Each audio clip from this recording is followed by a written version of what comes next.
صبح کہہ دے تو صبح ہے، اور اگر وہ شام کہہ دے تو بس شام ہے، باقی سب بکواس ہے۔ یہ لوگ واقعی بڑے ایفیشینٹ اور کاریگر ہوتے ہیں، بس ان میں ایک خامی ہوتی ہے، یہ کسی کے نہیں ہوتے۔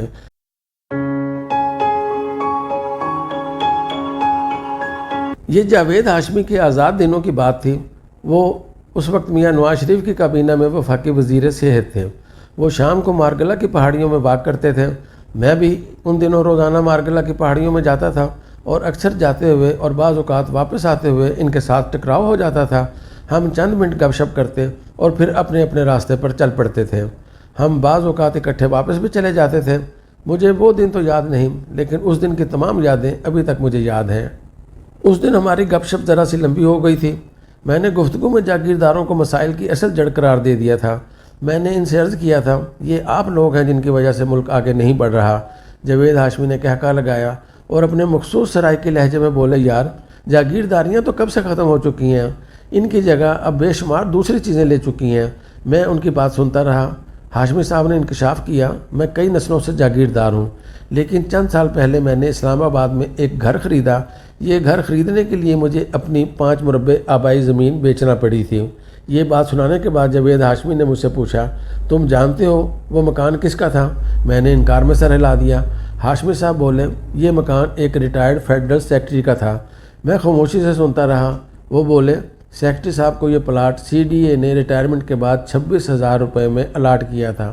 انہوں نے اس پلاٹ پر چند لاکھ روپے لگائے تھے اور کروڑوں روپے جیب میں ڈال کر اپنے دوسرے مکان میں شفٹ ہو گئے تھے۔ ہاشمی صاحب بولے، تم خود فیصلہ کرو، کیا وہ جاگیردار برا ہے جسے ایک مکان خریدنے کے لیے اپنی ساری زمین بیچنا پڑی، یا وہ فیڈرل سیکرٹری جو چند ہزار روپے لگا کر کروڑوں روپے کا مالک بن گیا؟ تم خود فیصلہ کرو، کیا قوم اور ملک کے لیے میری خدمات زیادہ ہیں یا پھر اس سیکرٹری کی، جس نے ٹھنڈے کمرے میں نوکری شروع کی اور ماتحتوں کی ہتھیلیوں پر بیٹھ کر 20 سال گزار دیے؟ وہ خاموش ہو کر میری طرف دیکھنے لگے۔ میرے پاس ان کے اس سوال کا جواب نہیں تھا۔ جواب تو میرے پاس موجودہ حکومت کے اس اقدام کا بھی نہیں، جس کے ذریعے ہمارے امپورٹڈ وزیر اعظم شوکت عزیز نے 22 گریڈ کے 86 افسروں کو 2-2 کروڑ روپے کا مالک بنا دیا۔ یہ اقدام بھی یقیناً وزیر اعظم کی دوسری پالیسیوں کی طرح معیشت سے بھرپور ہوگا، اور اس سے بھی پاکستان سے غربت ختم کرنے میں بڑی مدد ملے گی۔ وزیر اعظم نے پچھلے ماہ 48 وفاقی سیکٹریوں کو اسلام آباد کے ایک مہنگے سیکٹر D12 میں 600 گز کے پلاٹ دینے کا اعلان کیا۔ یہ پلاٹ فیڈرل سیکٹریوں کی اعلیٰ کارکردگی کے سلسلے میں دیے گئے۔ سیکٹری حضرات کو ان پلاٹوں کے ساتھ 20% اضافی تنخواہ اور تا حیات 2 ملازم بھی ملیں گے۔ وزیر اعظم کے اس اعلان کے فوراً بعد سمری بنی۔ وزیر اعظم نے اس سمری کی منظوری دی اور نومبر کے شروع میں سیکٹریوں کو پلاٹ الاٹ کر دیے گئے۔ یہ خبر جب عام ہوئی تو مختلف صوبوں میں کام کرنے والے 22ویں گریڈ کے دوسرے افسروں نے بھی سپریم کورٹ سے رجوع کی دھمکی دے دی۔ سیکرٹریوں نے وزیر اعظم صاحب سے رابطہ کیا اور وزیر اعظم نے محروم رہ جانے والے ان 38 افسروں کو بھی پلاٹ دے دیے۔ ان افسروں میں 9 ایسے افسر بھی شامل تھے جو ریٹائرمنٹ کے بعد کنٹریکٹ پر دوبارہ بھرتی ہوئے تھے۔ یہ پاکستان کی تاریخ کا پہلا فیصلہ تھا جس پر ریکارڈ تیزی سے عمل درآمد ہوا۔ یہ سارا عمل محض 3.25 دنوں میں مکمل ہو گیا اور 86 سیکرٹری اور چیف سیکرٹری 2-2 کروڑ روپے کے مالک بن گئے۔ یہ موجودہ حکومت کا ایک شاہکار فیصلہ تھا۔ اس فیصلے کے مطابق یہ پلاٹ ان تمام پلاٹوں کے علاوہ ہوں گے جو سیکرٹری حضرات مختلف اوقات میں federal government employees housing scheme کے تحت لیتے رہے ہیں، اور یہ پلاٹ خالصتاً وزیر اعظم صاحب نے سیکرٹریوں کی کارکردگی سے متاثر ہو کر عنایت کیے تھے۔ اگر ہم اپنے موجودہ سیکرٹریوں کا ٹریک ریکارڈ دیکھیں تو یہ سیکرٹریوں کا تیسرا اور چوتھا پارٹ ہے۔ اسلام آباد میں پچھلے 30 برس سے federal government employees housing scheme کام کر رہی ہے۔ یہ اسکیم ہر سیکٹر میں سرکاری ملازموں کو پلاٹ دیتی ہے اور ہمارے تمام سینئر افسر اس اسکیم کے ذریعے پلاٹ لے چکے ہیں۔ حکومت نے ان لوگوں کو I-8 سیکٹر میں 3-3 لاکھ روپے میں پلاٹس دیے تھے۔ سیکٹریوں نے یہ پلاٹ آسان قسطوں پر حاصل کیے تھے اور آج ان پلاٹس کی مالیت 2-2 کروڑ روپے ہے۔ اس کے علاوہ وفاق کی تمام وزارتوں اور ڈویژنوں کی اپنی اپنی ہاؤسنگ اسکیمیں بھی ہیں۔ ہمارے تمام سیکرٹری ان ہاؤسنگ اسکیموں میں بھی پلاٹ لے چکے ہیں۔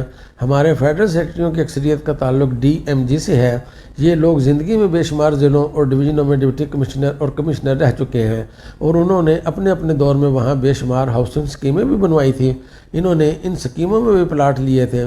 ہمارے ایک سیکرٹری صاحب نے جب ترقی پائی تھی تو ملک کے نامور کالم نگار جناب اجمل نیازی نے انکشاف کیا تھا کہ یہ صاحب 64 پلاٹوں کے مالک ہیں۔ سیکرٹری صاحب نے قانونی چارہ جوئی کی دھمکی دی لیکن جب اجمل نیازی نے اپنے نیازی ہونے کا ثبوت دیا تب وہ خاموش ہو گئے۔ یہ صاحب بھی حکومت کی اس نوازش سے استفادہ کرنے والوں لوگوں میں شامل ہیں، اور اس نئے پلاٹ کے بعد اب وہ 65 پلاٹوں کے مالک بن چکے ہیں۔ ہمارے سیکٹریوں میں بے شمار ایسے لوگ بھی شامل ہیں جو 5 سے 10 برس بیرون ملک ملازمت کاٹ کر آئے ہیں۔ یہ لوگ بیرون ملک ڈالروں اور پاؤنڈوں میں تنخواہ لیتے رہے تھے، وہاں سے کروڑ پتی ہو کر واپس آئے تھے۔ لہٰذا اگر ان لوگوں کے اثاثوں کی پڑتال کی جائے، اگر ان کے اکاؤنٹس چیک کیے جائیں یا ان کے پلاٹوں کی تفصیل جمع کی جائے تو یہ لوگ ارب پتی ہوں گے۔ لہٰذا میرا دعویٰ ہے کہ ہمارے اکثر سیکٹریوں کے پاس برادرم ہمایوں اختر عبد الرحمن اور ہمارے امیر ترین وزیر خارجہ جناب خورشید محمود قصوری سے زیادہ دولت ہے۔ چنانچہ پھر ایسے مخیر حضرات کی دولت میں بیک جنبش قلم 2.5 کروڑ روپے کا اضافہ فرما دینا کہاں کی نیکی ہے؟ ہمارے محبوب وزیر اعظم نے سیکٹریوں کو پلاٹ پیش کرتے ہوئے بڑی خوبصورت دلیل دی تھی۔ میں پچھلے کئی دنوں سے ان کی اس دلیل کے نشے میں مبتلا ہوں۔ وزیر اعظم نے فرمایا، ہم نے یہ پلاٹ ایفیشنسی کی بنیاد پر الاٹ کیے ہیں۔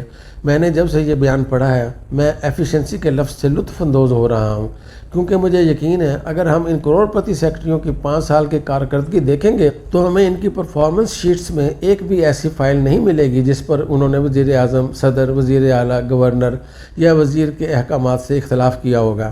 لہٰذا اگر وزیر اعلیٰ، گورنر، وزیر اعظم اور صدر صاحب کے احکامات سے اتفاق کرنا ایفیشنسی ہے تو یہ لوگ اس میں واقعی باکمال اور ہنرمند ہیں، اور ان کی ایفیشنسی کا گراف حقیقتاً اس حد کو چھو رہا ہے جس کے صلے میں اگر انہیں اسلام آباد کا ایک پورا سیکٹر الاٹ کر دیا جائے تو بھی ان کا حق نمک ادا نہیں ہوتا۔ ویسے بھی ان لوگوں نے وزیر اعظم کی سمری پر 3.25 دنوں میں عمل درآمد کر کے اپنی ایفیشنسی کا ثبوت دے دیا۔ لہٰذا یہ لوگ اس انعام کے پورے حقدار ہیں۔ ہم خوش قسمتی سے ایک ایسے اسلامی ملک میں رہ رہے ہیں جس میں حاکم وقت زمین پر اللہ کا نائب ہوتا ہے، اور جو افسر اس کی بیعت میں دوسروں سے سبقت لے جاتا ہے صرف وہی ایفیشنسی کے معیار پر پورا اترتا ہے، جبکہ اس کے مقابلے میں جو لوگ ضابطوں اور اصولوں کو اپنا مقصد حیات بنا لیتے ہیں اس ملک میں ان کی حیثیت فقیر کے گیلے چیچڑوں سے زیادہ نہیں ہوتی۔ یہ لوگ حقیقتاً معاملہ فہم اور سمجھدار ہیں، یہ جانتے ہیں حکومت حضرت موسیٰ کی ہو یا فرعون کی، ان کا کام بس ایفیشنسی ہے۔ انہوں نے بس حاکم وقت کو خوش رکھنا ہے، وہ صبح کہہ دے تو صبح ہے، اور اگر وہ شام کہہ دے تو بس شام ہے، باقی سب بکواس ہے۔ یہ لوگ واقعی بڑے ایفیشنٹ اور کاریگر ہوتے ہیں، بس ان میں ایک خامی ہوتی ہے، یہ کسی کے نہیں ہوتے۔ میں نے اپنی آنکھوں سے دیکھا بھٹو صاحب جن لوگوں کی ایفیشنسی کی تعریف کیا کرتے تھے وہی لوگ بعد ازاں نہ صرف جنرل ضیاء الحق کے مقرب افسروں میں شامل ہوئے بلکہ انہوں نے بھٹو صاحب کے ڈیتھ وارنٹ پر دستخط بھی کیے۔